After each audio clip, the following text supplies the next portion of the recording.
আপনি খুশি তো আপনি দেখি অবশ্যই আলহামদুলিল্লাহ আমি অনেক অনেক খুশি। এখন তারা মানে কাজ করবে আর কি, যারা চাচ্ছে না যে কাজ করবো না বা এত পরিশ্রম করে হচ্ছে না, তাদের জন্য একটা ঠিক আছে ব্যাপার।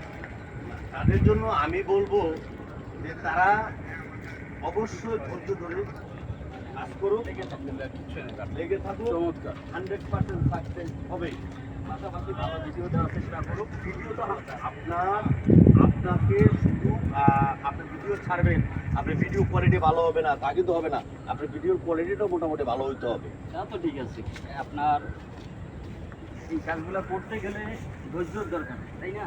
অবশ্যই অবশ্যই ধৈর্য। পাশাপাশি যদি সেটা আপনি পান, অবশ্যই ইনকাম হবে, একটা না একটা সময় ইনকাম থেকে আসবেই বা হবে। হ্যাঁ, তো যাই হোক, আপনি যেহেতু পাইছেন, তো সবাই তো পাওয়ার আশায় কাজ করে। অবশ্যই। তো আপনি তো বিগত মনে হয় 1 বছর পরিশ্রম করছেন বা অনেক কষ্ট করছেন, তারপর আপনি সেটা আপনি এখন পাইছেন। তো এখন আপনার কি চাহিদা, মানে আগামীতে ভালো কিছু করার চিন্তা ভাবনা আছে? অবশ্যই অবশ্যই, যেহেতু আল্লাহ আমাকে দিচ্ছে আলহামদুলিল্লাহ আমি অনেক খুশি এবং চেষ্টা করব আমি ভালো কিছু দেওয়ার জন্য, এবং মানুষ যেহেতু আমার ভিডিও দেখে কিছু বুঝতে পারে, কিছু শিখতে পারে, আমি ওইরকম কিছু কাজ করার চিন্তা ভাবনা করতেছি আপাতত। আর আপনাকে দেখে তো শেখার অনেক কিছু আছে, কারণ আপনার যে আইডির পরিস্থিতি, সেখান থেকে আপনি যে সফলতাটা পাইছেন, এটা কিন্তু সবার জন্য একটা শিক্ষণীয় বিষয়, যে ধৈর্য ধরলে ভালো ফল আসে। অবশ্যই এটা সবুরে 100%। সবুরে মেয় ফলে একদম ঠিক 100%। কথা।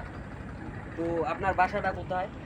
আমার বাসা হলো মিরপুর 1 নাম্বার, চিড়িয়াখানার সাথে। মিরপুর 1 নাম্বার আপনি চিড়িয়াখানা। পেশায় কি করেন? আমি আগে ব্যবসা করতাম, এখন ব্যবসা করি না, এখন একটা চাকরি করতেছি। তো এখন যে ভিডিও আপনি করতেছেন, এই ভিডিওটা ইউটিউবে যাবে নাকি ফেসবুকেও যাবে? মানে না না, এটা আমার এই ভিডিওটা ইউটিউব ফেসবুক দুইটাতেই যাবে। আমি সর্বপ্রথম এই ভিডিওটা পেজে ছাড়বো, তারপর এটা ইউটিউবে চলে যাবে। তো আপনার পেজের নামটা কি একটু? আমার পেজের নাম হলো শুক্তারা দুক্তারা, আর আমার ইউটিউব চ্যানেলের নাম হলো এমবি মোতালেব হোসেন। মানে এই নামে সার্চ করলে আপনার? হ্যাঁ, আমার শুক্তারা দুক্তারা বাংলাতে লেখা আছে, শুক্তারা দুক্তারা পেজ পেয়ে যাবেন। আর আমার ইংলিশে লেখা আছে এমবি মোতালেব, এটা হলো আমার। সার্চ করলে আপনার চ্যানেলটা পাওয়া যাবে। হ্যাঁ, চ্যানেলটা পেয়ে যাবে। তো যাই হোক, তো আমি বলবো ধৈর্য ধরে কাজ করুন, আর যারা আপনার